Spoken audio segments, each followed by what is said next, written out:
Oi pessoal, hoje eu estou aqui com o William Gueiros, que é um arquiteto de software, já há algum tempo se especializando em inteligência artificial, e a minha ideia hoje é a gente bater um papo aqui a respeito desse assunto, que é uma coisa que hoje interessa muita gente e que tende a cada vez mais ter um impacto maior na nossa vida.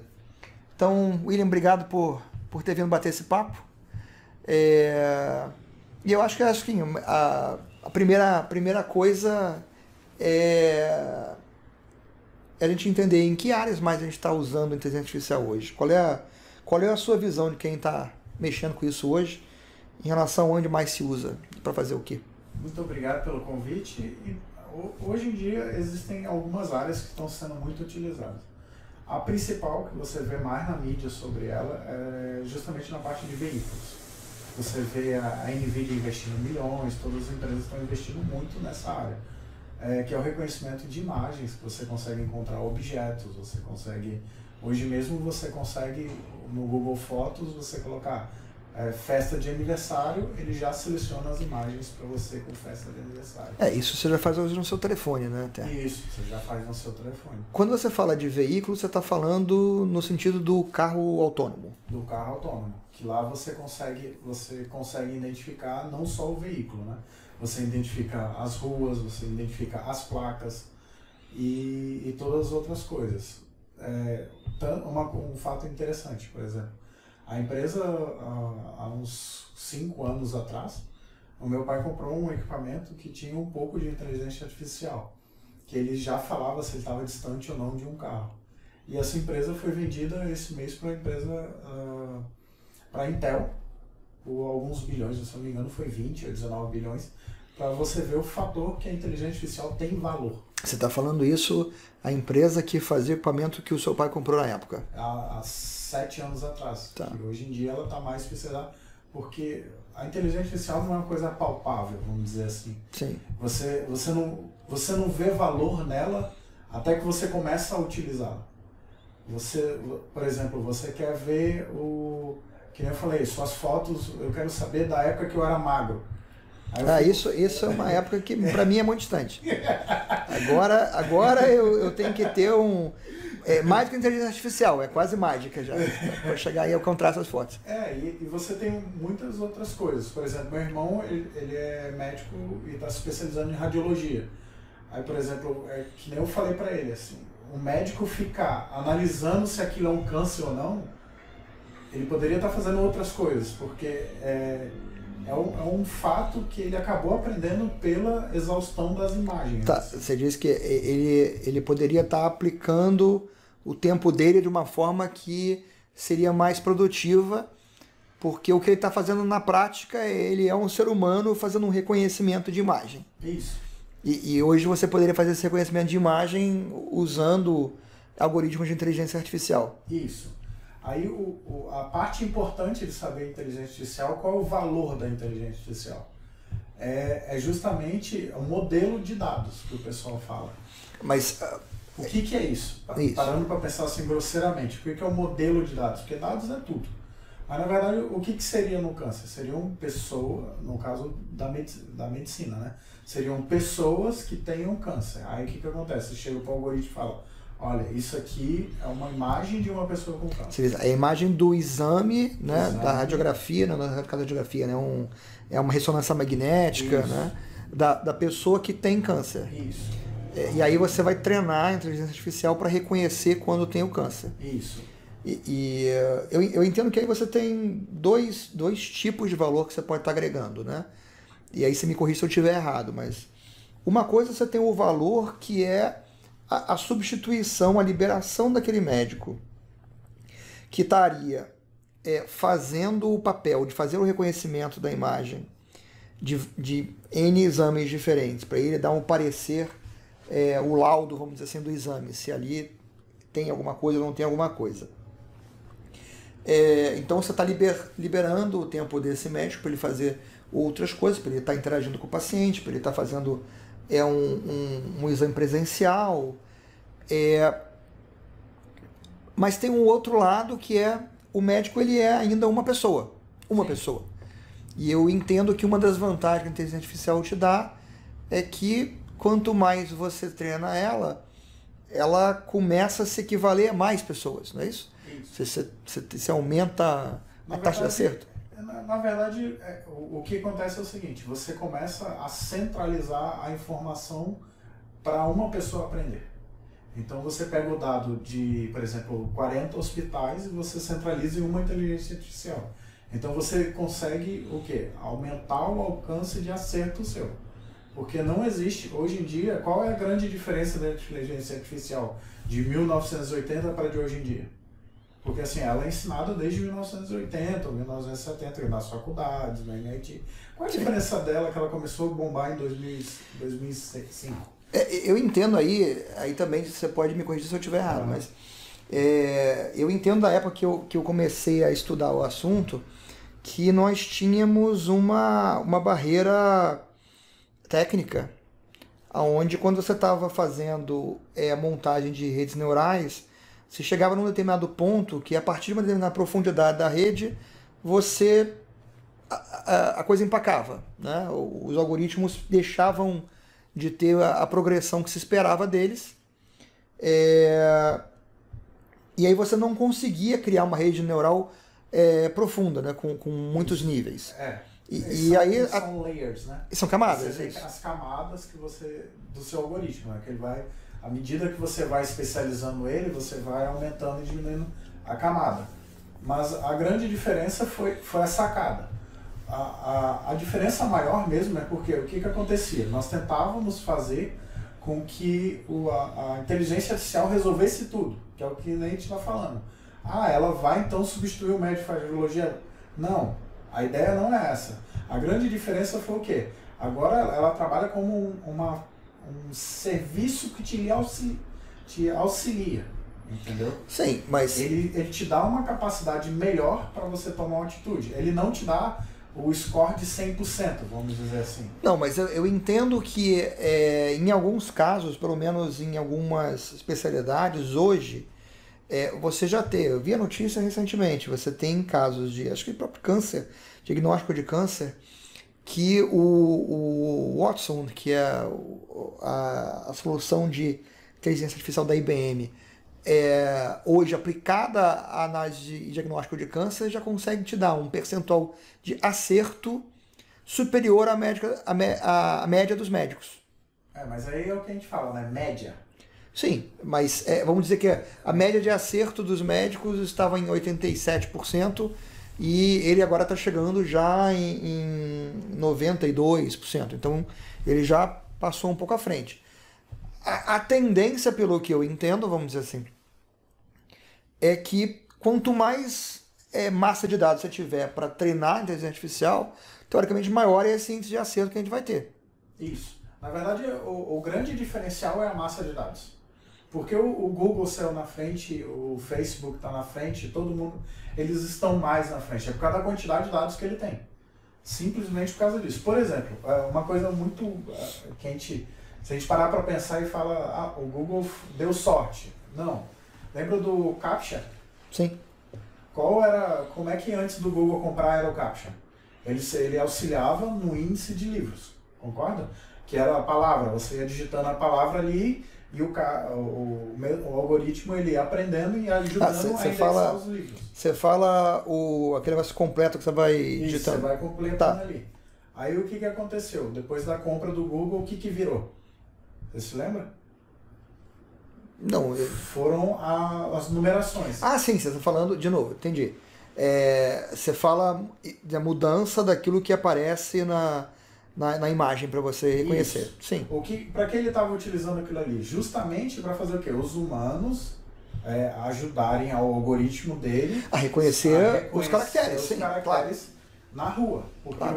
O projeto do Google qual era? Agora eu vou fazer, que era aquela fase ainda que ele estava andando com os carros pela cidade, aí ele queria encontrar as numerações. O que é hoje no reCAPTCHA? Que é uma das coisas mais difíceis de você acertar ele. O que é hoje? Agora é a identificação de automóveis, de placa de... Lojas, automóveis e placas de trânsito. Marque todos os quadrados que contêm automóvel. E qual é o principal projeto do Google hoje em dia? Não, de direção... Na direção de carro autônomo é um dos principais, sim. Do carro autônomo. Então o que acontece? Ele está, na verdade, deixando esse algoritmo dele cada vez melhor. Não, lógico que todo dia, vamos dizer assim, a gente passa uma parte razoável do nosso dia trabalhando de graça para o Google. Até aí, acho que quase ninguém mais tem dúvida disso, né? Qualquer pessoa que tem um pouco de entendimento do que acontece no mundo hoje em tecnologia sabe que a gente passa uma parte razoável do nosso dia hoje trabalhando de graça para o Google. Só que... ajudando ele a treinar as N variações da inteligência artificial dele. Só que o ponto é, então só o Google vai conseguir fazer. Concorda comigo? Não, você tem outros caras com um enorme volume de dados, né? A Amazon, por exemplo, tem uma outra quantidade absurda de dados, né? Não, perfeito. Mas, por exemplo, e o William? Assim, eu entendo que hoje o problema não é você fazer a inteligência no sentido do algoritmo, né? Hoje o principal problema é o dado, né? Então, isso é uma barreira que as pessoas têm, porque falam assim, só quem consegue fazer esse tipo de coisa é o Google, não. Só quem consegue fazer isso. E hoje já não é verdade isso, porque assim, o mesmo algoritmo que o Google, o mesmo código-fonte que o Google utiliza, que é o que eu ando estudando, ele é utilizado para você fazer, assim, ele é open source. Então ele é código-fonte liberado, quem quiser utilizar, melhorar, pode melhorar. Ele está entre os 10, se eu não me engano, com mais contribuições do GitHub hoje, o do Google, do projeto. E não tem só ele, tem do MIT, tem também Sim. de outras empresas. Eu entendo que o algoritmo original, vamos dizer assim, da onde isso tudo se deriva hoje, foi criado por uma empresa inglesa, se não me engano, agora eu já perdi a lembrança de quantos anos atrás foi isso, mas não é muito tempo. E essa empresa foi comprada pelo Google, e antes dela ser comprada pelo Google, a empresa já tinha colocado o algoritmo em domínio público, né? Em domínio público não, aberto o código, né? Em domínio público. Na verdade eu não sei se é domínio público ou não, mas eu sei que o código é aberto. Então assim, a inteligência de criar o algoritmo, ela é uma coisa aberta hoje, qualquer um pode usar o mesmo algoritmo. Não só isso, ele já te dá alguns modelos básicos. Por exemplo, eu quero saber se é um carro, ele já tem um modelo básico. Por exemplo, eu tenho uma placa de desenvolvimento da NVIDIA lá, que eu uso para o meu aprendizado, que eu estou estudando. Então o que acontece? Ele já te dá alguns modelos de dados que você pode utilizar. Então, assim, você já encontra na internet um banco de imagens também para você fazer. Mas assim, esse ainda não é o ponto. Por exemplo, a William vai ser o futuro. O que eu gosto mesmo de usar como exemplo é o cara que ele montou uma câmera e ele faz a análise de pepino. Porque qual foi o desafio dele? Ele queria, porque o pepino lá na região dele, se ele é mais reto, tem um valor, se ele é torto, tem outro valor, tamanho.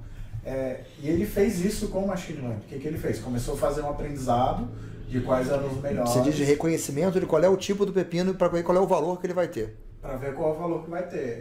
Ele falou que levou entre 1 e 2 semanas para fazer, porque os algoritmos estão prontos. Então a gente já consegue fazer uma coisa assim para resolver um problema para a semana que vem. Você não está mais naquele ponto de é útil para a minha empresa ou não. Assim, na verdade, ela tem que ir para o lado do machine learning. Não tem mais a possibilidade de você... acho que isso é uma coisa inquestionável, né? Não existe possibilidade de você ignorar isso. Hoje em dia, se você ignorar, você vai ficar para trás. Porque, na verdade, a quantidade de pessoas que imputam informação está diminuindo. Só que a quantidade de informações é gigante. Entendeu? A quantidade de informação que é gerada a cada dia no mundo, ela cresce de forma explosiva, né? E assim, o principal por exemplo, a pessoa que fez o analisador de pepino dele. Ele hoje em dia foi o último... Eu adorei o exemplo do pepino. A AWS Summit, que foi há um mês atrás, eles já têm um sistema de machine learning para você, que você manda o seu modelo, você fala que você vai usar o TensorFlow, você já conecta os dois e distribui para você processar.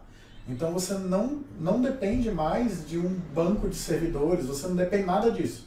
Você hoje já Não, hoje, vamos dizer assim, aí, aí a gente entra numa abertura. O que eu quero chegar o valor disso não é exorbitante. Sim, não tenho dúvida. Hoje qualquer pessoa pode fazer. Isso. Qualquer pessoa pode fazer. E é exatamente o que eu ia falar. A gente entra num ponto que tem total interseção com o assunto desse conjunto, vamos dizer assim, de vídeos que a gente está gravando aqui, que é a evolução exponencial de várias tecnologias, na verdade, né? A tecnologia como um todo, mas você tem várias áreas da tecnologia que elas se complementam, né?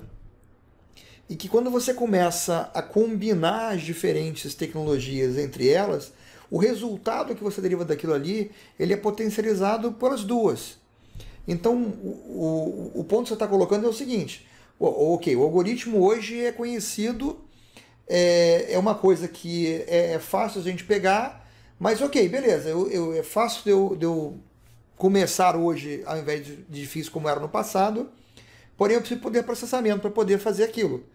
Perfeito, mas nesse meio tempo, enquanto a gente estava desenvolvendo a tecnologia ao ponto onde isso aqui se tornou fácil começar hoje, a Amazon vinha lá correndo em paralelo e desenvolvendo o AWS, que é o Amazon Web Services, que tornou você montar qualquer coisa na nuvem um exercício que, se não ainda hoje trivial, infinitamente mais simples do que era alguns anos atrás e infinitamente mais barato do que era algum tempo atrás.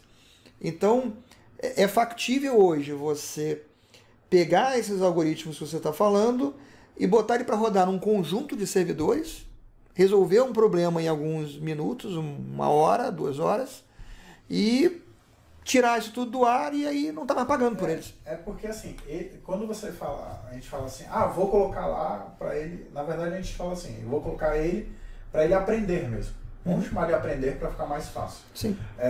Eu coloquei ele para aprender, depois que ele aprendeu, é como um executar, é um binário na máquina que é executado. É como se ao aprender eu estivesse criando um programa. Aquelas conexões de você quando é criança, você saber qual a diferença entre um cachorro doméstico e um cachorro que vai te matar. Claro, a cada vez que você vê um cachorro, você não tem que aprender o que é um cachorro. Você já sabe o que é um cachorro. Você já sabe o que é um cachorro, entendeu? E o nosso princípio aqui é o mesmo.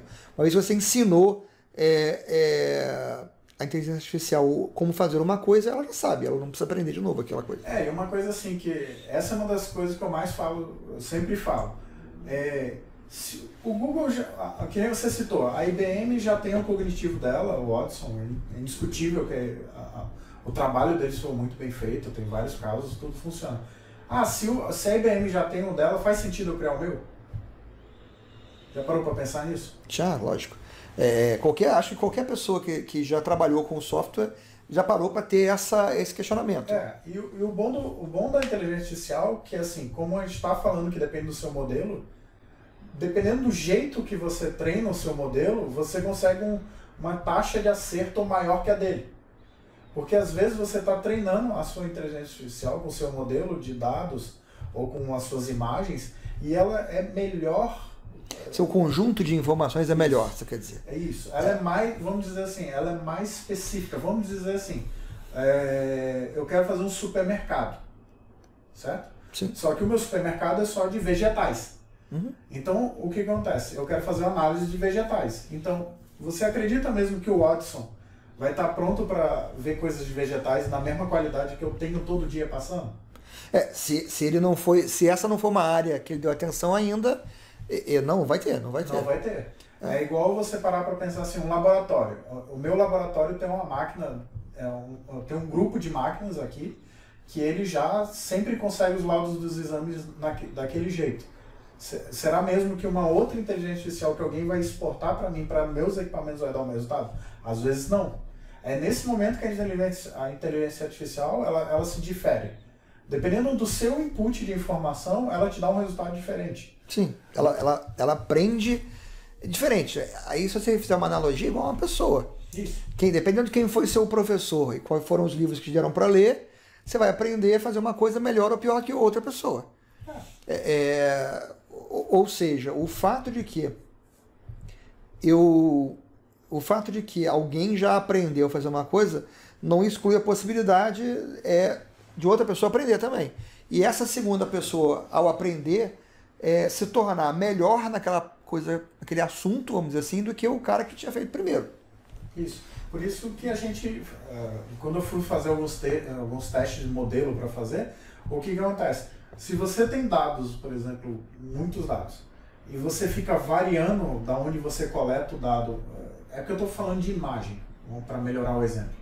Se eu sempre tenho uma câmera numa qualidade, aí depois eu troco totalmente para outra qualidade de câmera, faz diferença no meu, sim, mas, no meu resultado mas final. Vamos dizer o seguinte, independente da gente estar falando de imagem ou de outra você continua caindo em reconhecimento de padrões. Isso. Mesmo que você esteja falando de outra área de conhecimento que não seja traduzida imediatamente em imagem, que você possa quebrar de outra forma, por exemplo, aí, de novo, eu posso estar enganado, porque isso não é uma coisa que eu me aprofundei, mas eu estou imaginando aqui, se você tiver uma informação mais atual, você me corrige aí.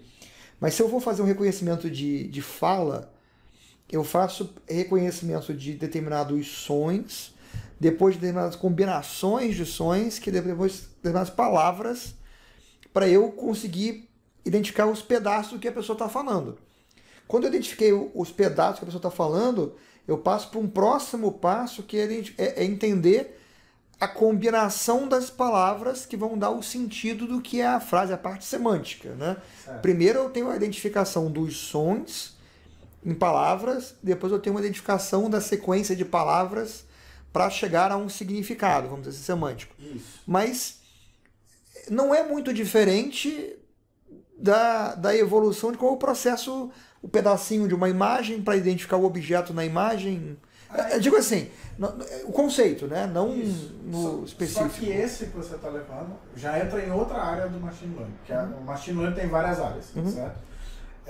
Existe essa que é o supervisionado, que eu estava falando, que um ser humano sempre está, é isso. Aí você vai e incide nela, é isso. Sim, você está dando o gabarito. Você está mais ou menos direcionando ele para onde você quer. Você está querendo chegar agora na área que é a mais difícil, que é a área dele aprender aquilo baseado no input de informação, mas que ele tem que tentar entender o que é. Para que eu vou... Vamos lá, vamos para o exemplo, certo? A última vez, o último campeonato de Dota, que é um jogo online, certo? Que teve uma machine learning que desafiou um humano e ganhou. Tá, uma máquina rodando, um algoritmo machine learning, operando o jogo, ganhou do ser humano. Ganhou do ser humano. E ele não foi treinado com o ser humano falando assim, joga aqui, joga ali, joga lá. Outro exemplo, Go. O Go, existe até um serial do Netflix explicando o machine learning do Go, como é que foi feito. Foi só 10 pessoas e ele venceu um ser humano. Um ser humano... Ele não venceu um ser humano, ele venceu o campeão mundial de... O campeão mundial de Go. Só que aí o que aconteceu? Não é só um ser humano qualquer. Não é qualquer um.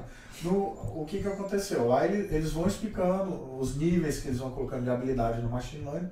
Aí, eu até recomendo esse seriado, que ele é bem assim, para esse tipo do machine learning, que é o aprendizado que ele aprende a partir sem inputs da pessoa. Aí o que acontece? Qual é o legal desse? Que assim que ele terminou o Go, sabe o que eles fizeram? Eles distribuíram nos servidores deles todos o algoritmo para ele treinar contra ele mesmo. Então o que acontece? À medida que ele vai treinando contra ele mesmo, ele vai aprendendo novas formas, só que não foi a partir de dados de humanos. Sim, ele aprendeu a partir dos dados jogando contra ele mesmo. E aí ele vai aprendendo mais resultados que dão certo ou dão errado de acordo com a experiência dele. E aonde isso explode é que eu posso botar 200 caras desses, né? Essa cara é mais difícil do machine learning. Não, mas a gente está entrando naquilo que é efetivamente consegue substituir uma pessoa em várias ações muito complexas. Isso. Quando a gente está falando de dirigir um carro, a gente não estava falando só de reconhecer se o sinal está aberto ou fechado. Se o sinal está aberto ou fechado, você tem o gato atravessando a rua, você tem a senhora de bengala aguardando para passar, se surgiu um cara de bicicleta e tal, e tem todo o contexto que ele tem que carregar. Isso.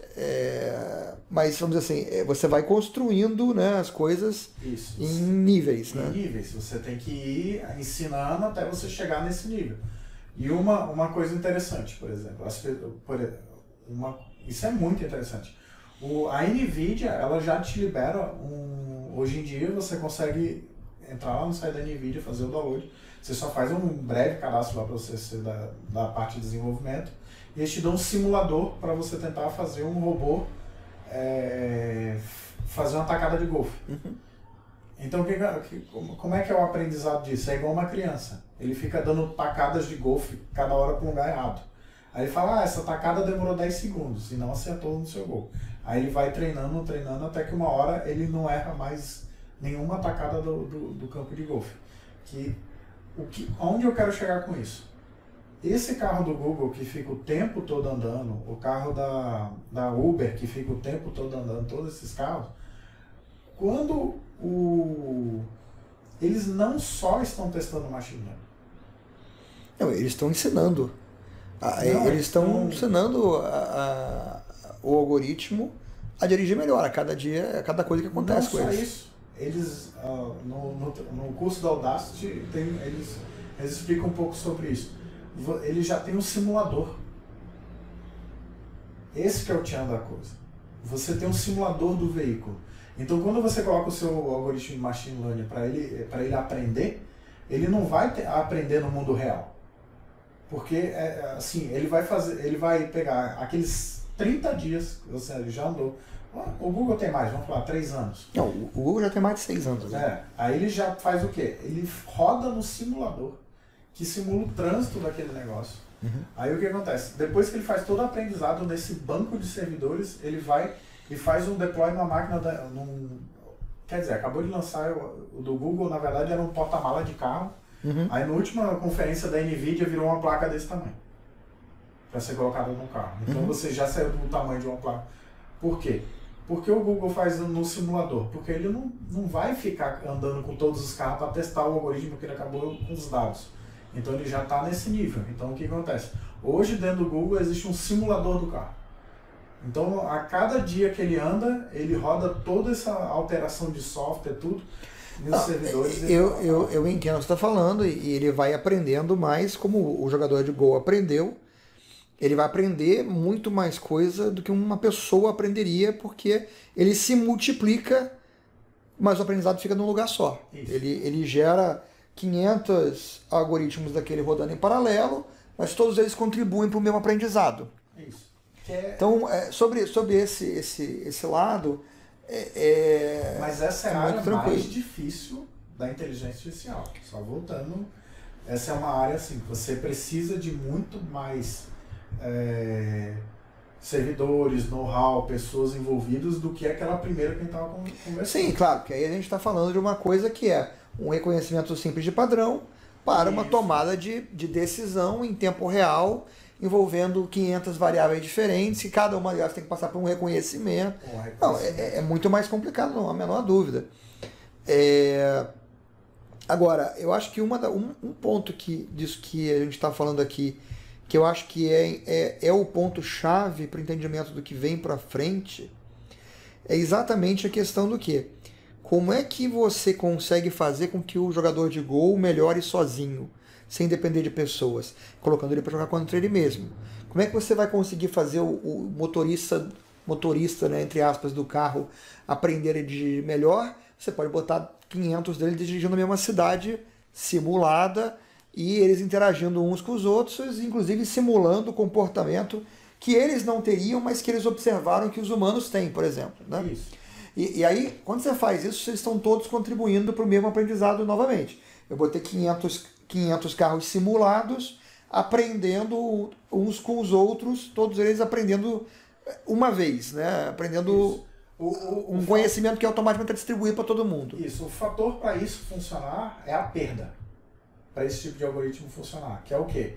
Vamos dizer que você está jogando videogame. Aí, cada vez que você demora mais, significa que você... Vamos falar um jogo de corrida. Vamos falar de jogo de dirigir carro. Se eu bater com o carro, eu perdi. Você perdeu. Isso. Então, o que acontece?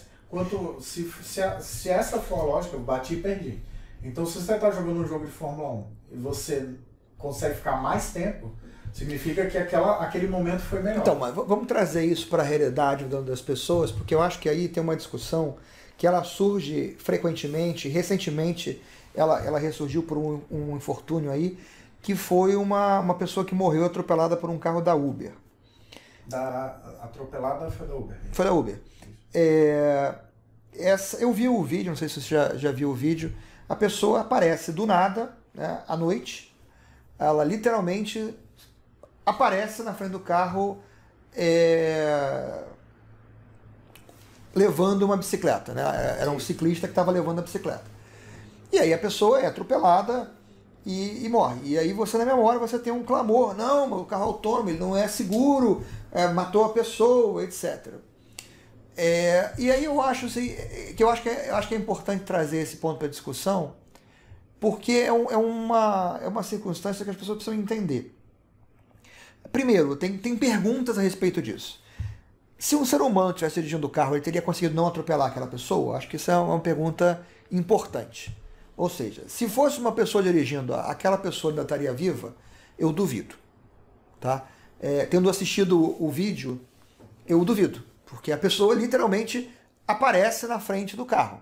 Né? Numa estrada escura, à noite, sem iluminação, a pessoa surge na frente do carro. E eu acho que o ser humano teria demorado mais a reagir e frear o carro do que o computador. O computador, na realidade, não reagiu também, passou por cima da pessoa. Que eu acho que é o que o ser humano teria feito também, porque não daria tempo da pessoa reagir e fazer alguma coisa. Então, esse é um primeiro ponto. O segundo ponto, e aí ele é um ponto que ele é mais difícil da gente analisar de forma desapaixonada, é o seguinte: se você tivesse estatisticamente falando, quanto tempo esse carro dirigiu sozinho, e quantas pessoas foram atropeladas, e quanto tempo em média um ser humano dirige e uma pessoa é atropelada, pelo que eu entendo hoje, o número do Google já ultrapassou muito a média do ser humano, né? Ou seja, a distância que os carros deles já andaram antes de ter o primeiro acidente é algo assim 5 vezes, 6 vezes maior do que a média do ser humano. Então, eu acho que é importante para a discussão é saber com o que a gente está comparando.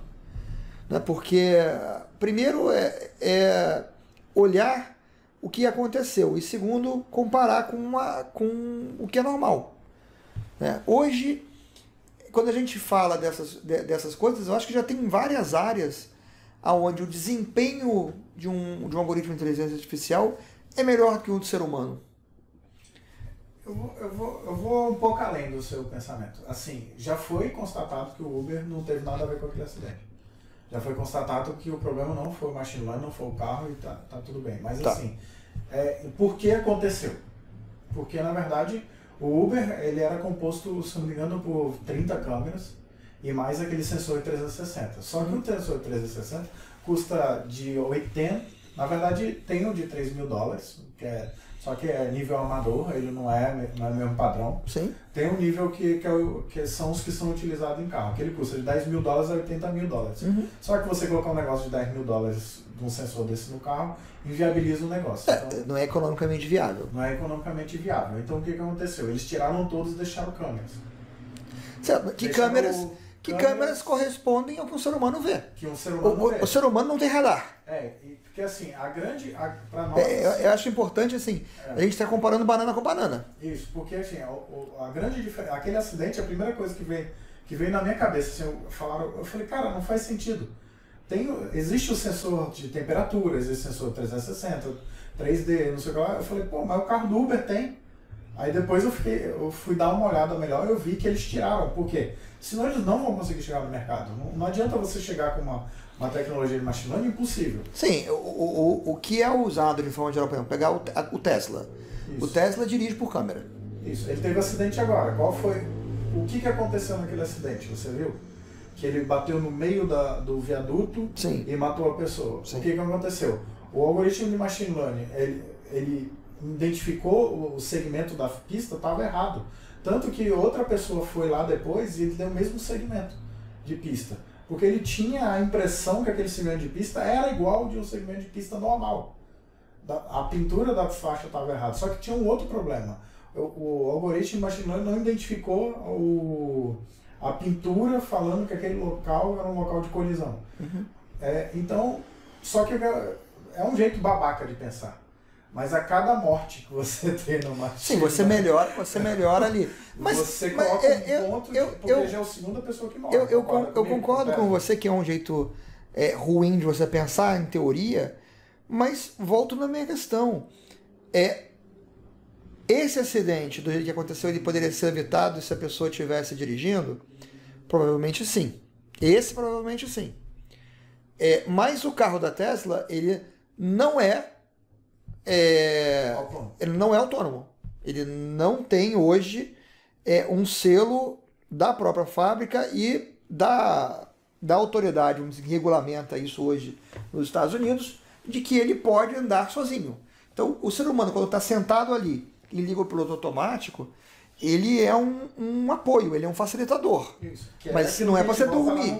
E se eu não me engano, o motorista estava dormindo, né? Não, então, o motorista foi alertado 6 segundos antes que era para ele tomar a direção e ele não tomou. Por isso que a Tesla não foi notificada por isso. Sim, não foi responsabilizada por isso. Não foi responsabilizada por isso. Mas assim, aí a gente vai na parte pior do inteligência artificial de carro. Se a inteligência artificial de carro sabe que você vai bater no carro da frente, e se ela te livrar à esquerda, você bate em outro carro. Se ela te livrar à direita, bate no ponto de ônibus. Sim. Certo? Em qual ele vai bater, escolher bater. Qual ele vai bater. Vamos dizer que ele fala, para cá vai dar caro, para lá vai dar caro, e ele vai acabar batendo nas pessoas. Aí o cara fala, pô, mas aí é errado fazer isso, não sei o quê. Mas você compraria um carro. Se você fosse batendo da frente, você iria morrer. Se você fosse batendo da esquerda, ele saberia que você ia morrer. Mas se você for para as pessoas, você sai vivo. Aí você, mas vai ser contra as pessoas. Mas, você compraria um carro que não quer te deixar vivo?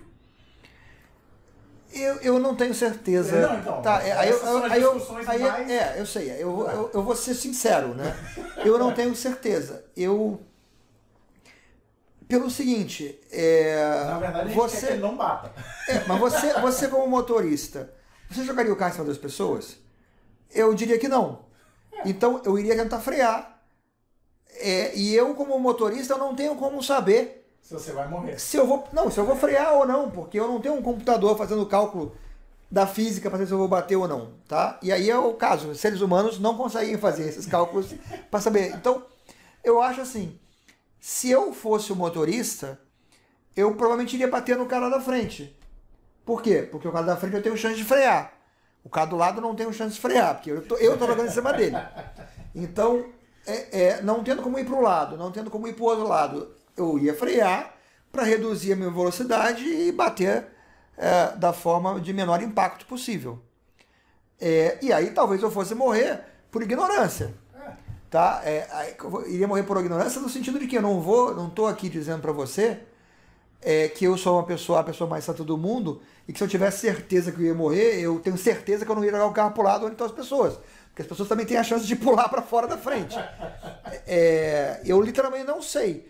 Mas pensando que você na hora, você não vai saber que você não vai conseguir parar, você vai tentar frear. Né? É instinto. É o normal, vamos dizer assim.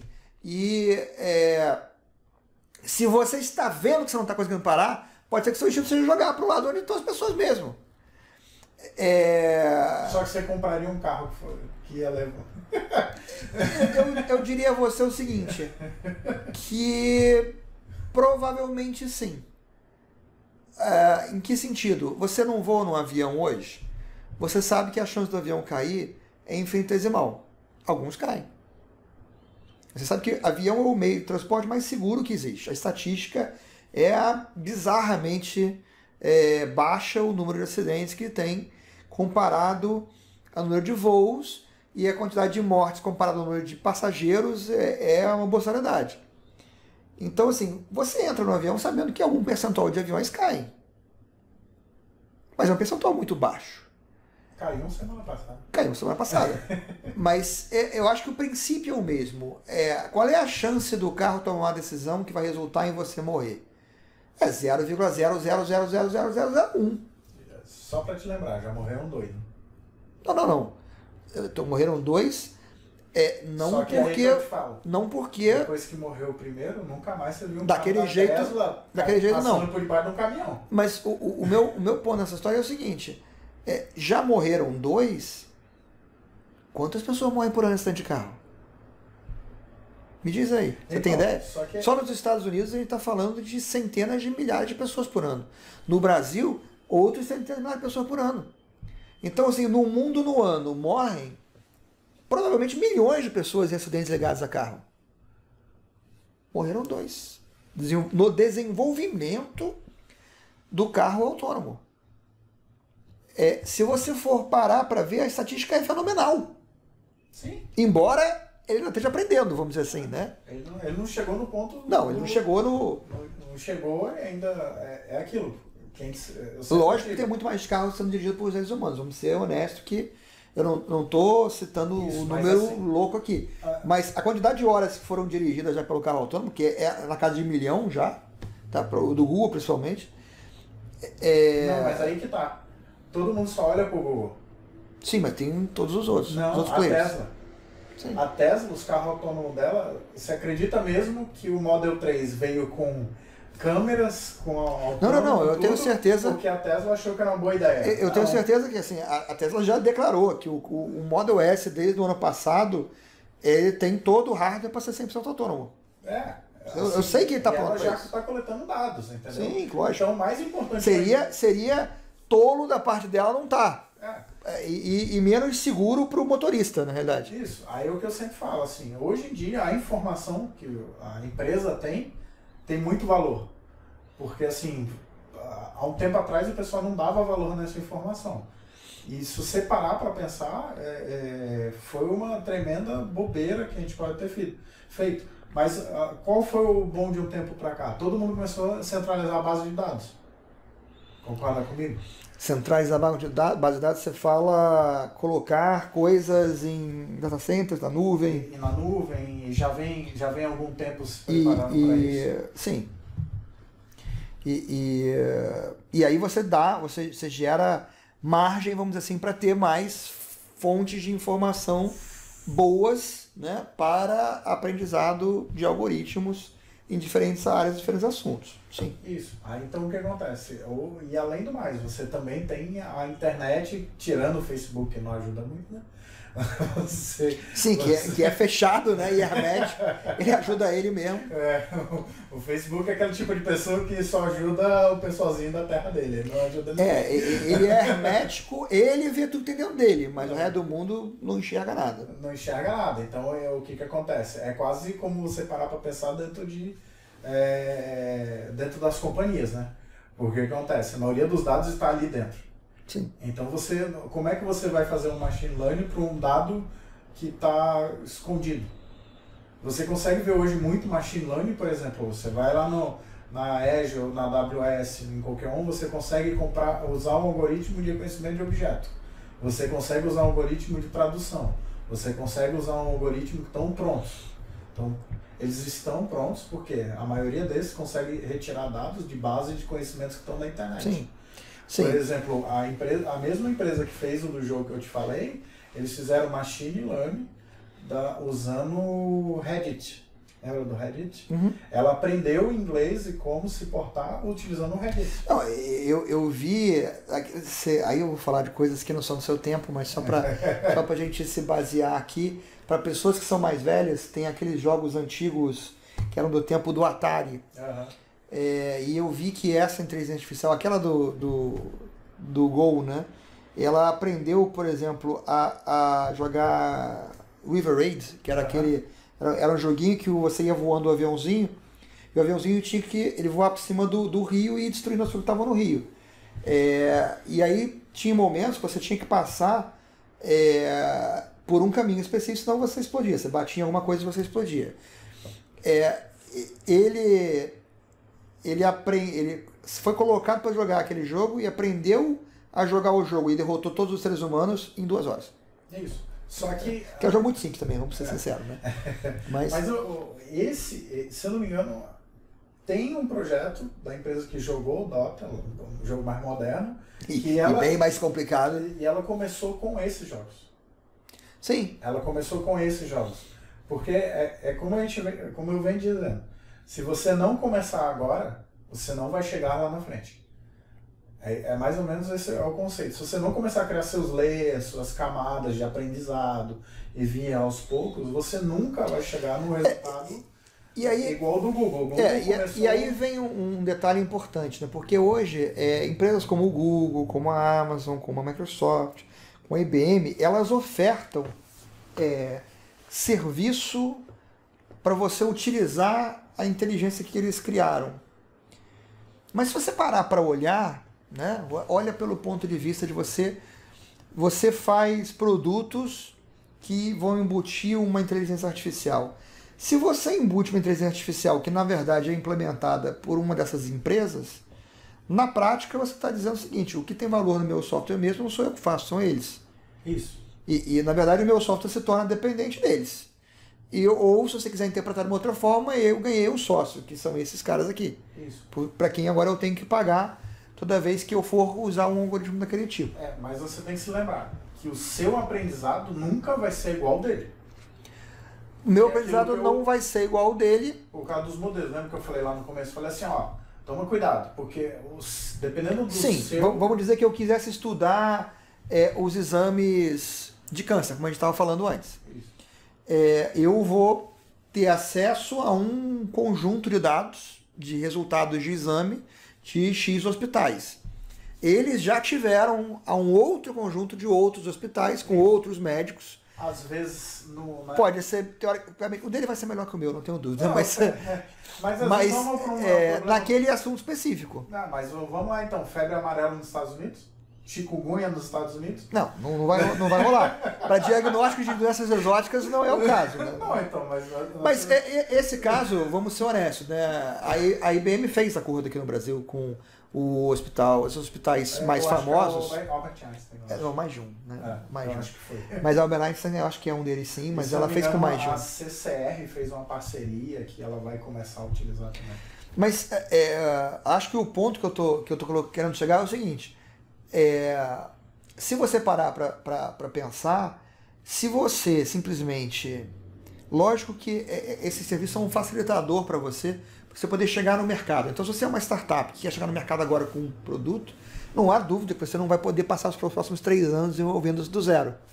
Isso. Você vai conseguir saltar lá na frente, talvez lançar e tornar o seu produto um sucesso muito antes do que você teria recursos para você poder fazer aquilo.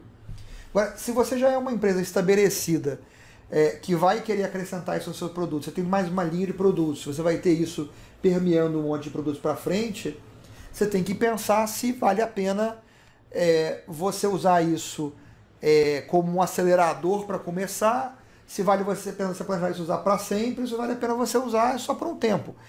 E aí é uma questão mais complexa, porque como eu falei, é uma escolha que aí tem uma estratégia por trás. Eu vou querer ter aquele cara como meu sócio ou não. Por enquanto. Pode ser por agora ou não, pode ser para sempre, por exemplo. Ele não gera uma energia elétrica. Vamos falar para sempre.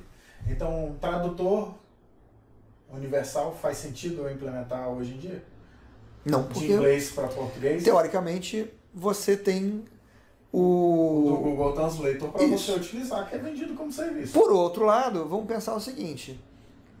para você chegar no Google Translator, você precisava ter, o que o Google teve, milhões de pessoas ajudando ele a consertar de graça o que ele estava traduzindo. Isso. Né? Hoje você já não precisa mais dessas milhões de pessoas. Você tem o próprio Google Translator para ensinar o seu brinquedo. Não, igual o Reddit que eu falei. O seu próprio aprendizado já pode ser feito com base em traduções que você pede para ele fazer para você. Não, sim, mas por exemplo, por que a empresa usou o Reddit para aprender inglês e não usou a Barça? Eu diria que pela forma de comunicação, né? Um é um texto formal e o outro é como as pessoas de fato se comunicam. Se eu quero interpretar o que as pessoas vão estar falando, o Reddit é muito mais próximo do hoje, do coloquial, né? De como as pessoas vão se comunicar umas com as outras, do que uma enciclopédia com textos que foram escritos há 20, 30 anos atrás e tudo bem, atualizados. Vamos dizer que seja Wikipedia. Ok. Mas, também. Vamos lá. Continua sendo um texto mais formal. Formal. Aí o que eu quero dizer é o seguinte. O modelo... Se você fosse pegar o português, em relação ao inglês, português escrito e falado tem uma distância monumental, né? Aí o ponto o mais importante é o seu modelo de dados. Os seus dados são importantes. É isso que eu quero chegar. Sim. O mais importante de tudo isso não é nada, é só os dados. Não faz toda a diferença de onde você coleta o dado, o jeito que você coleta. Então, o machine learning que eu acredito mais é no que te auxilia. No que ele faz tudo para você, a gente demora muito, ou assim, como startup, eu nunca vou conseguir chegar a isso. Não, tudo bem. Hoje, como startup, você não vai conseguir chegar nisso rápido, não tenho a menor dúvida. Assim, lógico, vamos voltar no tempo aí. Não tão longe assim. Eu sei de um caso, não tenho de cabeça os nomes, mas assim, é uma transação pública, isso eu sei que foi, de uma empresa startup criada na Califórnia que desenvolveu o mecanismo de direção do carro autônomo para ser acoplado num carro pré-existente. O mecanismo, eu falo o conjunto todo, inclusive da direção, né? Como startup, levantou o capital para fazer isso com essa proposição, não só desenvolveu, como vendeu a empresa por 1,6 bilhões de dólares para a GM. Né? Então, assim, lógico que não é proposição de uma coisa que você vai fazer com 500 mil dólares ou com 100 mil dólares. Foi uma proposição de uma coisa que os caras acho que levantaram 100 e poucos milhões de dólares para fazer. Não, outro tipo de startup. É outro patamar de startup. Entendeu? É isso que eu quero falar assim. Às vezes você tem que saber em que nível você vai jogar. Porque, assim, qual é a divisão que você está? Você está no juvenil ali, amador, né? Ou você está com um caminhão de dinheiro amarrado em você. Aí tem todo outro padrão. É isso que eu quero falar. Eu quero deixar bem claro isso. Porque às vezes você começa a ler muitos, tipo, usou intervenção que foi mole, não é. Não, mole. Mole acho que nunca é, né? Entendeu? Não é esse o ponto é esse ponto que eu quero chegar. O modelo é importante, os seus dados são importantes, você tem que ter isso em mente para você conseguir chegar nesse ponto de você decidir o que você vai fazer, né? Saber que você está com uma coisa que é uma iniciativa viável, né? Uma iniciativa viável, sabe? Pegar um paralelo no que a gente estava falando aqui, só um comentário, porque teve hoje, a gente viu, um pouco antes da gente começar a gravar, a gente viu aquele o Falcon 9 da SpaceX pousando, né? Que espetáculo. Aquele espetáculo que nunca cansa, né? Porque a gente já viu ele fazer, agora a gente já viu ele fazer aquilo mais de 12 vezes, só esse ano já foram uns 6. Não perdi a conta. Eu já perdi a conta também. Mas qual é o ponto onde eu queria chegar? É que, na verdade, aquilo ali é o carro mais autônomo que tem, na verdade. Né? De certa forma, aquele foguete ele vai até órbita baixa e ele volta e ele pousa cravada naquela marquinha ali, no barquinho que está flutuando ali no mar. Né? Eu me lembro claramente quando uma discussão que eu estava tendo numa conversa via Skype com um amigo meu que é um engenheiro especializado em cálculo de estruturas. E eu estava em São Paulo a trabalho e estava conversando com ele pelo Skype do quarto do meu hotel. E ele estava em casa, a gente estava batendo um papo sobre inteligência artificial e E eu comentei desse negócio que eles estavam tentando fazer, desenvolver ali. E ele virou para mim e ele falou que ele não sabia por que os caras estavam tentando fazer aquilo, porque eles nunca iam conseguir fazer aquilo, porque a quantidade de variáveis era tamanha, principalmente se levando em consideração que, vamos dizer assim, o movimento das ondas é imprevisível, né? E que eles nunca iam conseguir pousar o foguete no barquinho. Por que eles estavam tentando aquilo, ele não conseguia entender. E na verdade eu estou trazendo de volta esse ponto, porque você é uma pessoa muito inteligente, não é uma pessoa de forma alguma com limitações. A única limitação que ele estava tendo nesse momento é que ele não estava conseguindo olhar para frente o bastante para perceber o seguinte, que aquilo era um problema de cálculo, né? E à medida que o tempo passa, o custo da capacidade computacional diminui. Então, num determinado valor qualquer que eu tenha disponível, vamos supor que eu tenho 1000 dinheiros, né, quaisquer, né, reais, dólares, não importa, eu tenho 1000 unidades de valor. O que eu consigo pagar com aquelas 1000 unidades de valor, em termos de poder computacional, aumenta dramaticamente no passar do tempo. Então, onde nossa opinião divergia naquela época, que para mim o problema ele já era conhecido, eu já sabia qual era o problema. O que era a dificuldade? Era eu conseguir fazer os cálculos em tempo real, para eu poder atualizar a direção do foguete e respondendo aos inputs de distância e adequar, porque uma pessoa faz aquilo. E o que eu acho que hoje muitas pessoas ainda não captaram, não conseguiram absorver, é que se um ser humano consegue tomar aquelas decisões e pousar um helicóptero num navio, por exemplo, que é altamente comum, você consegue programar um computador para fazer aquilo também. Porque é essencialmente uma questão de força bruta. Quanto mais variáveis tem o problema, mais força bruta você precisa, né? Mas tendo a força bruta à disposição, você faz. E cada dia mais, vamos dizer assim, a força bruta encolhe e barateia, né?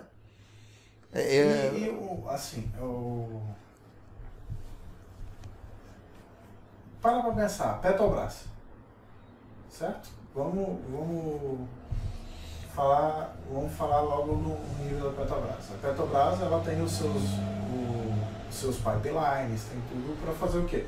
Você liga a estação de petróleo até um poço, certo?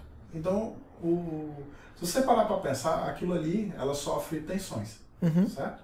Ela sofre tensões na parte de cima, que elas não são iguais de baixo, certo? Sim, claro. Certo? Aquilo tudo hoje é simulado.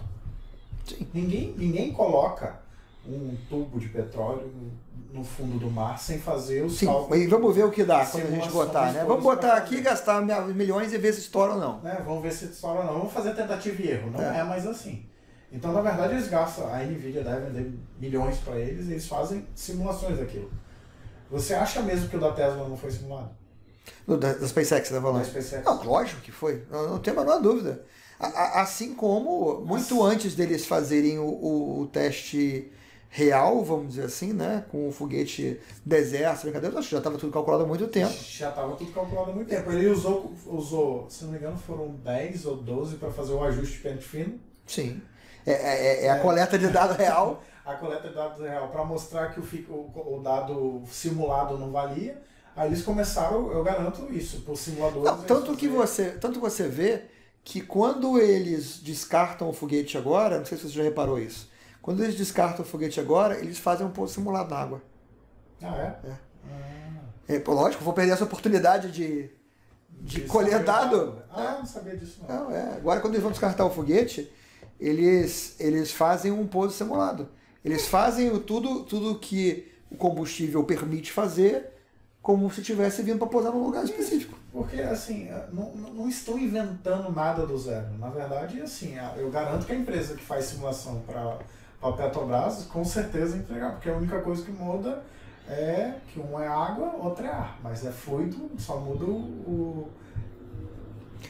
Só muda a densidade do fluido. Um fluido é muito mais... E vamos dizer assim, as formas de você lidar com o negócio. Por exemplo, mas de novo, é só cálculo. O que muda é o dado. Não, é simulado. E o tipo de algoritmo, por exemplo, quando ele está fora da estratosfera, ele usa jatos de gás para corrigir a direção dele. Quando ele entra de volta na atmosfera, ele começa a usar... Mas eu garanto que ele só usaram aquelas grelhas, né, para direcionar o ar. Ele não pode ser, assim, especulando. Sim, pode ser que eles estamos só usaram direto aqui, né? Eles podem ter só usado a parte de simulação que ele já tinha de fluido na parte quando ele entra na atmosfera, que estava fora da atmosfera. Não, cara, simulação de túnel de vento para você fazer controle de direção de aeronave é história velha.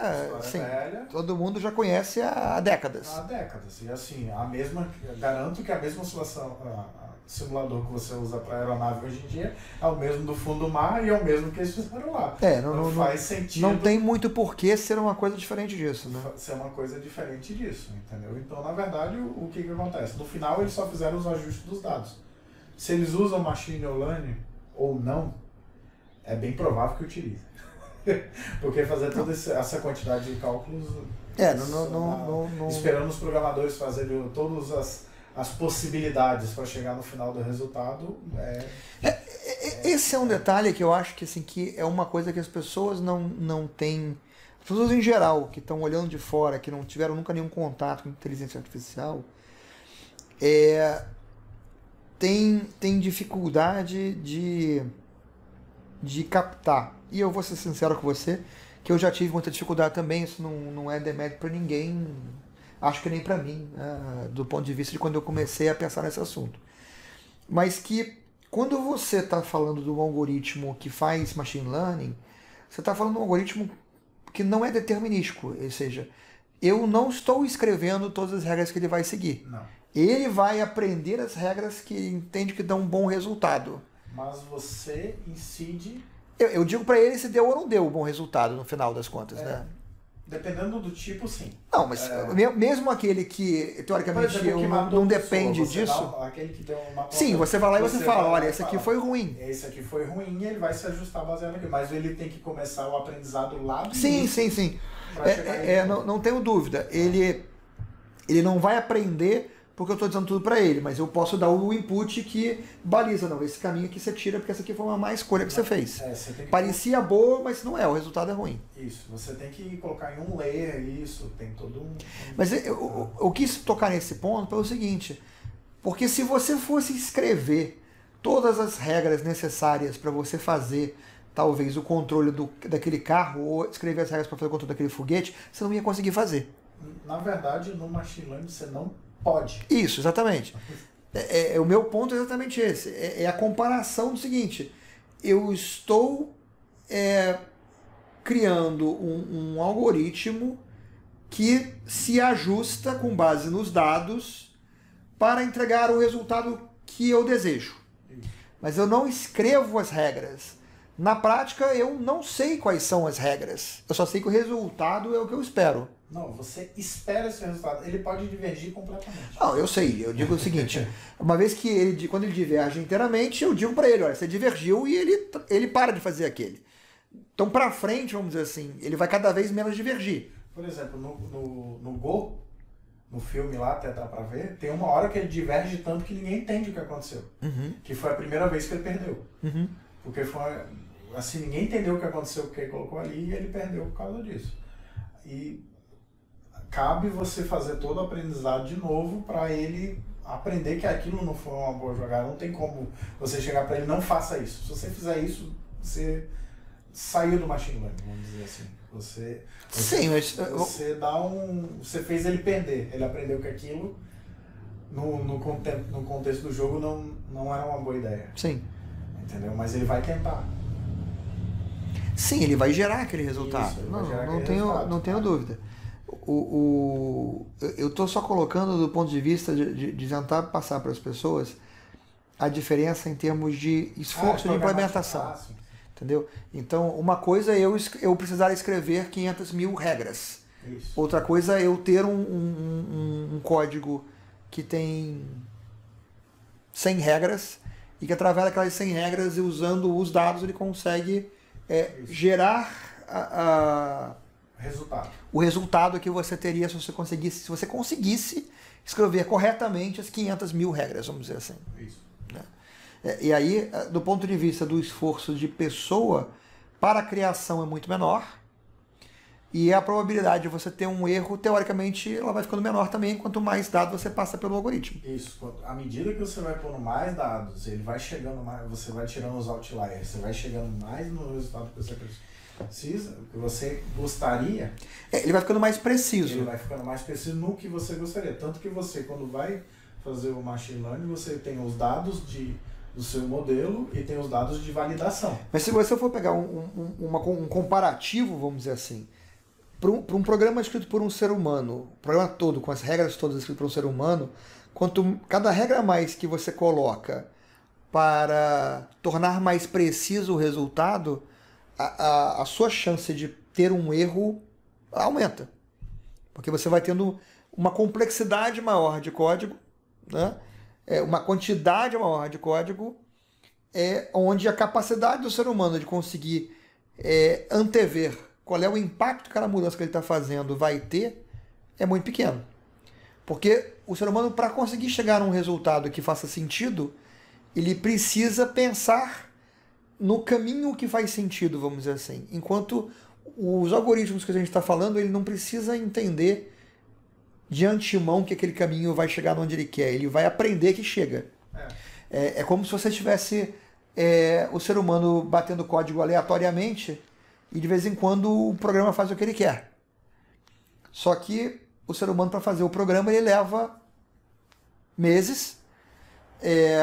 O algoritmo, para escolher um caminho, vamos dizer assim, ele leva milésimo de segundo. Então, mas, assim, ele consegue fazer... Tudo isso porque hoje nós temos os algoritmos, nós temos eles a capacidade source, a gente tem a capacidade computacional, é a evolução natural da tecnologia. E eu acho que é importante a gente ter em mente que a evolução natural da tecnologia, porque é importante a gente também entender que mesmo que a gente queira, não tem como impedir que isso aconteça. Não, já passamos dessa fase. Essa fase já está para trás. Se amanhã a gente quiser ter uma proibição mundial, não se pode desenvolver inteligência artificial, assim, não há como se enforçar isso. E qualquer pessoa com um computador, um notebook, um iPad fechado dentro de um quarto consegue fazer esse desenvolvimento hoje por conta própria. Né? Ele vai ter mais ou menos dificuldade para conseguir os dados para alimentar, mas por exemplo, do Go, o dado não pode ser proibido. Isso. O Go, se não me engano, foram 14 ou 12 engenheiros. Venceu um campeão mundial. Sim. Então, assim, isso é só para mostrar que não é... Você não precisa de 1.000 pessoas, 10.000 pessoas para você implementar a máquina. Não, e eu diria que se você for olhar para fazer isso novamente daqui a 5 anos, você não vai precisar mais de 14 pessoas, vai precisar de 4 pessoas, em vez de 14. Isso. Aí o que acontece? À medida que os layers vão sendo disponibilizados, cada vez vai ficando mais fácil. E mais fácil. Então não tem mais para onde você fugir. Mas como eu falei desde o começo, eu acredito que nesse momento inicial nós estamos trabalhando com Machine Learning para nos assessorar. Nós ainda não chegamos no nível de tudo o Machine Learning resolve. Não, nós não chegamos, até porque isso uma das coisas... ajuda na decisão. Então, mas isso é uma das coisas que o pessoal que trabalha com isso, vamos dizer assim, há mais tempo, tem como meta, vamos dizer assim, que é criar o que chamam de Human Level Intelligence, que é onde você teria uma inteligência artificial que consegue fazer o que uma pessoa faz. E aí, teoricamente, ela te ajuda sendo uma outra pessoa, né? Vamos dizer assim. Mas é importante a gente ter também a noção do seguinte, que hoje há um horizonte onde a gente vê que isso vai acontecer. A matemática da coisa, a estatística diz que daqui a... Nós estamos em 2018, daqui a... Era 2027, eu acho. Acho que é 2027 as previsões mais recentes. Ou 2027 ou 2035. 2035 é mais distante, fica mais fácil a gente fazer a conta sair daqui a 17 anos. Eu tendo a achar que daqui a 17 anos é longe demais, dado o histórico que a gente tem para trás, né? Então, quando a gente pensa na evolução da tecnologia, a gente, entendendo hoje que a tecnologia evolui de uma forma exponencial, o que vai acontecer nos próximos 17 anos é o equivalente a 1 milhão de vezes quase o que a gente fez nos últimos... até aqui. Mas ela só consegue ser exponencial por causa do princípio da ideia, que o aprendizado fica em um lugar.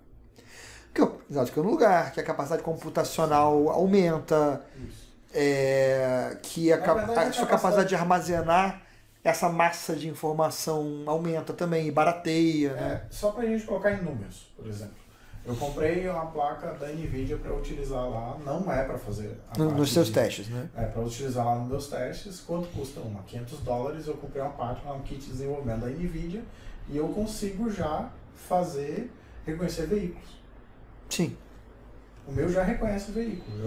Eu ando na rua com a câmera, ele reconhece se é um carro ou não é um carro.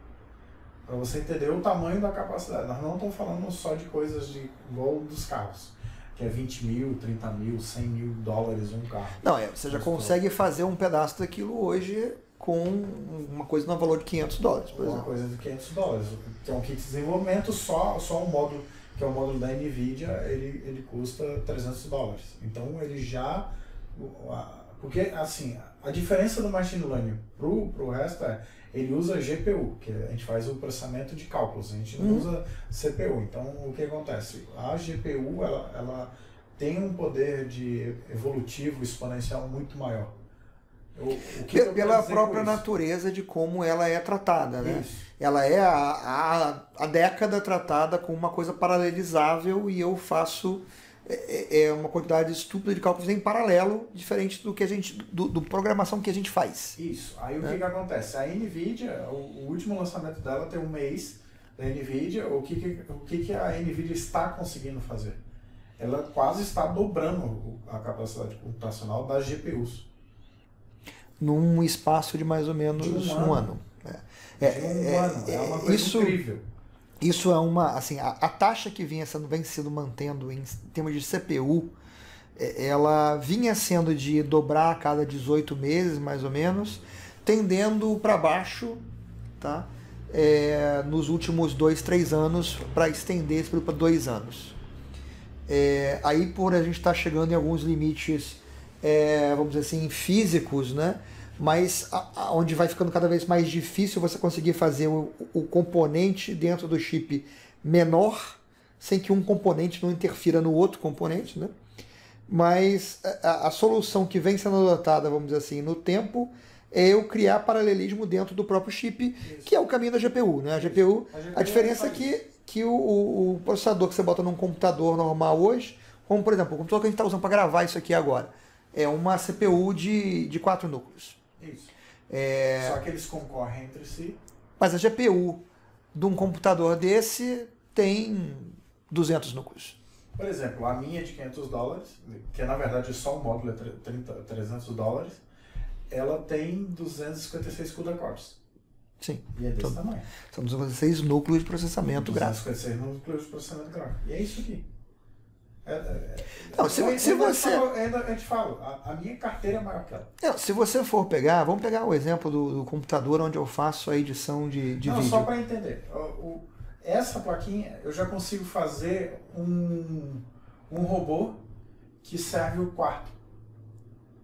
Que ele vem aqui, pega a pizza, ele vai localizando onde ficam as coisas pela região. Sim, faz a navegação. Faz a navegação e ele já entrega um negócio em um quarto. Uma placa de $300. Para você entender. Isso, e é onde. Onde o machine learning chega hoje. Hoje, com essa placa, então, eu consigo fazer isso. E é onde eu queria chegar com um computador. Se você pegar uma placa de vídeo que está num computador de preço médio hoje, ele já é por aí. Né? Ele é um pouquinho menos do que isso em termos de núcleos, mas. Mas ele é gigante. Não, eu digo do computador. Isso. O computador. Notebook, né? Eu só queria fazer a comparação com o passado recente. 10 anos atrás, uma GPU de um computador maior do que esse, mas notebook ainda, ele tinha um high-end tinha 16 núcleos. O normal era 4, por aí assim. Hoje você está falando em centenas, né? Você está falando em centenas e com as placas comercialmente disponíveis, assim, você pode ir na loja agora e comprar um notebook, você já tem mais de 1000. Não, então, mas aí que tá. Se você usa o cloud, qual é o teu limite? É ilimitado. É ilimitado. É o dinheiro o seu limite. E mesmo assim, eles não cobram uma fortuna porque eles querem que as pessoas usem, compartilhem esse processamento. Até porque, vamos dizer assim, o padrão é você ganhar o padrão desse negócio é ganhar na quantidade também. Isso, né? Mas tudo isso é aprendizado. Para execução no local, o que eu encontrei no mercado foi esse da NVIDIA. Que você tem 256 CUDA cores e você consegue executar a sua inteligência artificial ali. Sim, mas aí é um hardware já especializado, né? Especializado, da NVIDIA. A NVIDIA vem gastando caminhões de dinheiro em cima disso. Ela já fez o hardware especializado para automotivo, que ela lançou em outubro do ano passado. Mas que é essencialmente o mesmo hardware que ela hoje embarca nas placas de vídeo dela. Então, a arquitetura é a mesma. O hardware Não, lógico. A arquitetura básica de referência é a mesma. É a básica, mas e aí ela, logicamente, uma é otimizada para fazer a parte gráfica do computador, o outro otimizado para ser usado como um componente de processamento de cálculo apenas. Né? Isso. Então, assim, o hardware hoje não é só você fazer o machine learning e colocar no cloud. Você já consegue trazer para o dia a dia. Você já consegue. Então, assim, a NVIDIA anda ajudando muito nisso. Então, por isso que eu sempre falo, não tem mais como você ir para trás. Você já chegou no ponto que você consegue... Não, até porque exemplo, se você... para entender que não é difícil compreender uma coisa. Então, mas para as pessoas entenderem o seguinte, se você quisesse proibir a NVIDIA de vender essa placa, você teria que proibir a gente de comprar notebook com placas de vídeo mais sofisticadas, porque no final das contas, se eu não tiver a placa dedicada para isso, eu posso usar a do notebook para fazer isso. Eu poderia. Só não é viável. Só não é economicamente viável. Mas não é um problema técnico. Vamos colocar de uma outra forma. Se eu quisesse fazer um serviço que vai ser dependente disso e que eu vou ter um aprendizado centralizado, eu vou trabalhar em nuvem, eu não vou trabalhar com hardware distribuído, eu vou trabalhar em nuvem. Teoricamente, eu poderia montar equipamentos com placas NVIDIA de vídeo off the shelf, né, de prateleira, e o meu único problema é que elas iam custar caro. Isso. É só isso. Nada me impediria do que eu quero. Vamos supor que eu quisesse fazer aqui um cálculo para fazer uma usina nuclear. Não, então, mas eu poderia fazer ali. Caro depende do valor do que eu quero fazer. Eu quero modelar um avião. Se eu quero fazer modelagem vamos falar assim, você vai fazer uma balística de míssil. Você acha mesmo que R$7.000 vai ser o problema? Exatamente, esse é o ponto onde eu queria chegar. Eu não tenho um impedimento. Pode não ser viável para eu fazer um aparelhinho baratinho para botar em algum lugar, mas dependendo do que eu quero fazer, por exemplo, modelos econômicos para avaliar investimentos. O custo das placas de vídeo que eu vou usar é irrisório comparado ao dinheiro que eu vou movimentar.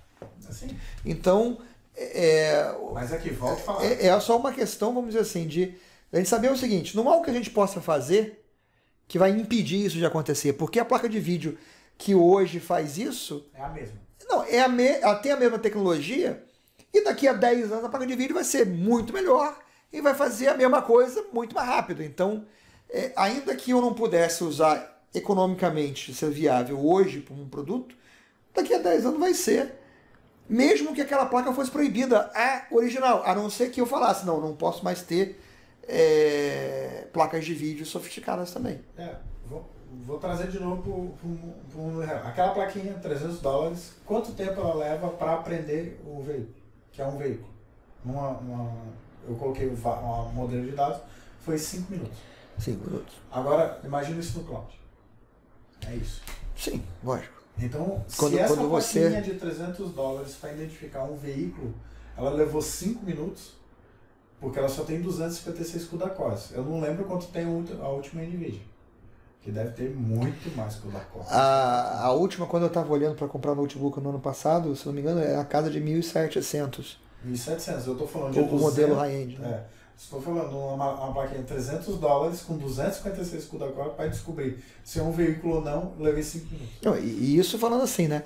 Isso é a última que foi lançada no ano passado. Daqui a pouco vai sair a linha nova, a geração nova, e que já vai empurrar isso adiante. Isso adiante, eu não estou falando... Porque tem dois... Porque assim, na NVIDIA você pode comprar, que é o que eu acho mais viável. Você usar o cloud, você pode usar o da AWS, você pode usar todos os outros. Você pode comprar o seu servidor, que ele é um cara de mesa, é um servidor para fazer machine learning, que o último lançamento foi esse mês. Você pode comprar o seu rack, que você vai colocando várias NVIDIAs.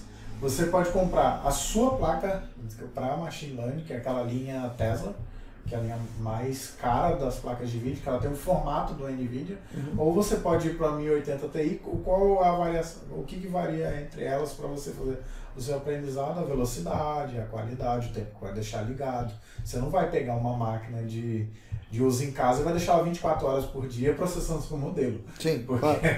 Ou ela vai derreter ou ela vai fritar, porque ela não, você pode ver. Então o que muda é isso, entre vários níveis. Por exemplo, o pessoal que fez o aprendizado do machine learning para ganhar o jogo, eles compraram o servidor. Aí o servidor de mesa. Aí as pessoas falam, deve ser vender, nenhuma empresa consegue comprar no mundo, só o Google. Não, custa $80 mil. Dependendo do que você quer fazer. Entendeu? Aquela startup tinha muito mais que isso de dinheiro para fazer. Não, e aí você tem que olhar, de novo, qual é a área em que você vai atuar e quanto dinheiro está envolvido. Se você saber se é uma coisa viável ou não.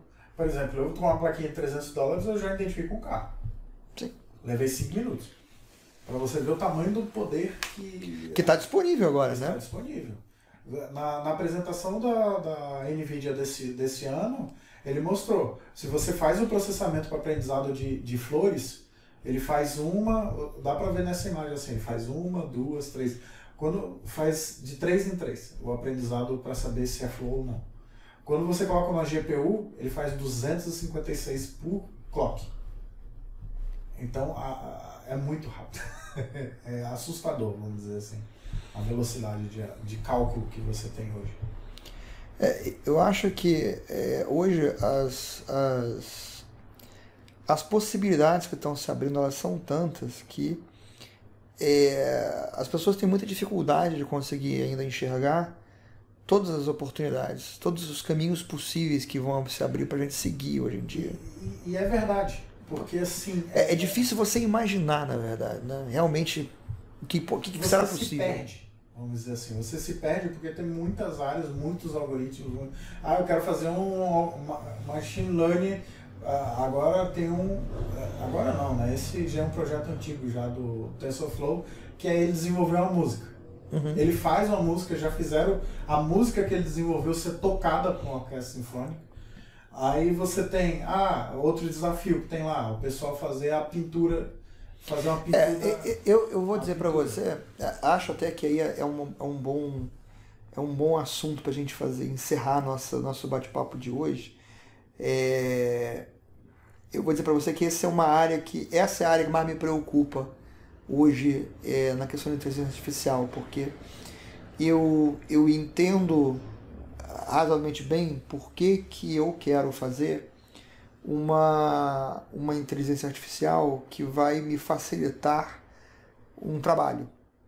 Por que eu quero fazer uma inteligência artificial que vai me permitir realizar uma coisa que é obrigatório, que melhora a vida de uma pessoa, que melhora a saúde de uma pessoa, que me permite suprir a ausência de um médico que não pode estar num lugar, por exemplo, que me permite dar um diagnóstico mais preciso, que me permite controlar um foguete para garantir a segurança do foguete, vamos dizer assim, a recuperação, não desperdício do foguete. Se você for levar o carro autônomo todas as suas possíveis consequências, aumento de segurança no trânsito, diminuição do número de carros em circulação, a gente não entrou nesse mérito, mas diminuição do número de carros em circulação, diminuição da poluição, diminuição do consumo de energia, tem N ganhos que a gente pode ter. Agora, me preocupa o porquê que eu vou desenvolver uma inteligência artificial que não substitui uma coisa que o ser humano faz porque ele é obrigado, porque ele tem que fazer. Eu vou fazer uma inteligência artificial que substitui uma coisa que o ser humano só faz porque ele gosta, que ele só faz porque ele deseja fazer aquilo. Porque ninguém obriga você a pintar um quadro, ninguém obriga você a compor uma música. Você compõe uma música porque você deseja compor uma música, porque você tem o desejo de criar uma coisa, um elemento, normalmente um elemento de beleza, vamos dizer assim, né? Uma coisa que lhe dá prazer. Então me preocupa, vamos dizer assim, que numa época em que você fala assim, a gente já automatizou em grande parte aquilo que era feito pelo músculo das pessoas, né? Agora a gente está automatizando uma boa parte daquilo que é feito pelo cérebro das pessoas. Ou se eu não preciso usar meus músculos, se eu não preciso usar meu cérebro, o que eu vou fazer? Eu poderia dizer, não, você vai ficar livre no futuro, você vai ficar livre para você fazer aquilo que você gosta, que você dá asas à sua imaginação e criar e fazer e tal. E vamos supor que isso fosse verdade. Mais uma vez, eu volto a pergunta, por que eu vou automatizar a única coisa que sobrou para eu fazer? Aquilo que eu gosto.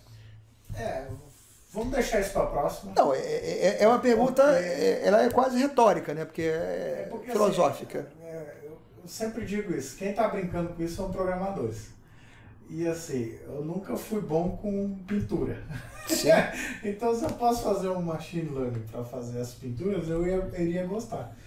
Mas às vezes o pessoal está usando tanto esse negócio de pintura por causa daqueles aplicativos de fotos que fazem parecer alguma pintura moderna. Não, então, assim, o que acontece? O pessoal pode... as pessoas veem como a gente está tentando substituir alguma coisa, na verdade... Às vezes a única coisa que a gente quer fazer é ter o próximo Instagram. Não, eu não tenho dúvida. Eu não tenho dúvida. Mas eu acho que não estou falando que é impossível fazer isso que você está falando, tanto que eu até não, eu acho de que como é que faz, mas não. Eu acho que é igual a questão do pouso do foguete. É uma questão de tempo. A gente chegará no momento em que a gente conseguirá fazer isso. Não, o que eu quero dizer é assim, eu consigo te mandar um vídeo hoje que faz? Ensinando como é que faz o machine learning, de você fazer um que faz a verdade. Mas é o que eu falo assim, será que as pessoas vão gostar? É outro patamar de discussão. Isso eu sei da música. A música, eu sei que até hoje o resultado é ruim. Mas eu acredito, né, que com o tempo, aprendizado e capacidade de processamento, todas as coisas que ficam mais baratas e mais fáceis a cada dia, a gente vai chegar lá. E aí é só mais uma questão mesmo de reflexão. Uma vez que a gente chegue lá, a gente tem uma outra questão, que é inteiramente diferente, não é uma questão não técnica, é filosófica.